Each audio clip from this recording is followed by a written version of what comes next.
নবাবগঞ্জ জেলা পুলিশের নেতৃত্বে সদর থানা বিশ্বস্ত সোর্সের মাধ্যমে পুলিশ জানতে পেরেছে যে এই যে ফুলকুড়ি স্কুলের পাশে একটি 3 তলা বাড়ি, এই বাড়ির যিনি মালিক আব্দুর রহমান, তিনি দীর্ঘদিন ধরে মাদক ব্যবসার সাথে জড়িত।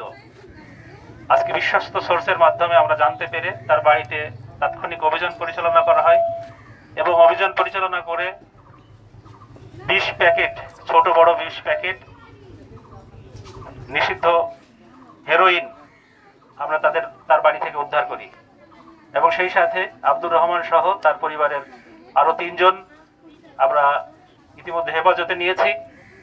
আমরা এই হেরোইনের সাথে তার এই ব্যবসা রিলেটেড আরো বেশ কিছু আলামত আমরা তার বাড়ি থেকে পেয়েছি। আমাদের ধারণা এই ব্যবসা করেই সে তার এই 3 তলা বাড়ি সহ আরো তার স্থাবর অস্থাবর সম্পত্তি করেছে।